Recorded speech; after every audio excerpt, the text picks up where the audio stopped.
राम राम शेतकरी मित्रांनो, अखेर शेतकऱ्यांचा जो काही थकीत राहिलेला पीक विमा होता तो आता मार्च एंडच्या अनुषंगाने वितरित करण्याचा राज्य शासनाने निर्णय घेतलेला आहे। प्रधानमंत्री पीक विमा योजनेअंतर्गत खरीप हंगाम 2022 मधील उर्वरित जो काही राज्य हिस्सा होता विमा हप्ता अनुदानाकरिता तो वितरित करण्याबाबत राज्य शासनाने महत्त्वाचा शासन निर्णय घेतलेला आहे। त्याबद्दलची सविस्तर माहिती आपल्याला घ्यायची आहे।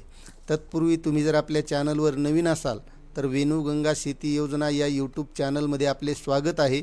तुम्ही जर नवीन असाल तर चॅनलला सबस्क्राईब करा, व्हिडिओला लाईक करा आणि जास्तीत जास्त शेतकऱ्यांना ही माहिती शेअर करा। तर मित्रांनो, 30 मार्च 2026 रोजीचा हा शासन निर्णय आहे। जास्त वेळ न घालता आपण शासन निर्णय बघूया की कोणकोणत्या कंपनीला हा पीक विमा वितरित केला जाणार आहे आणि त्या पीक विमा कंपन्या आपल्याला असतील तर आपल्याला हा नक्कीच पीक विमा मिळणार आहे।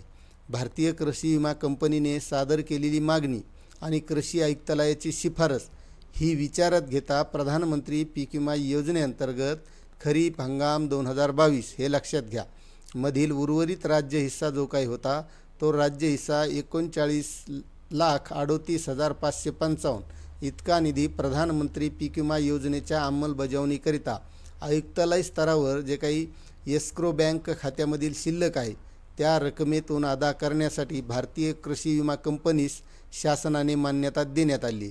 आता खरीप हंगाम 2022 मध्ये आपल्याला या कंपन्या होत्या का हे लक्षात घ्या। HDFC अर्गो, ICICI लोंबार्ड या दोन कंपन्यांना हा जो काही रखडलेला अनुदान आहे पीक विमा आहे हा वितरित केला जाणार आहे आणि या कंपन्यांच्या मार्फत मग तो शेतकऱ्यांना वितरित केला जाईल आणि जे काही थकीत शेतकरी आहेत त्या शेतकऱ्यांना हा पीक विमा मिळणार आहे। आता तुम्हाला हा शासन निर्णय कसा वाटला नक्कीच कमेंट करा। चॅनलवर नवीन असाल तर सबस्क्राईब करा आणि जास्तीत जास्त शेतकऱ्यांना ही माहिती शेअर करा। धन्यवाद।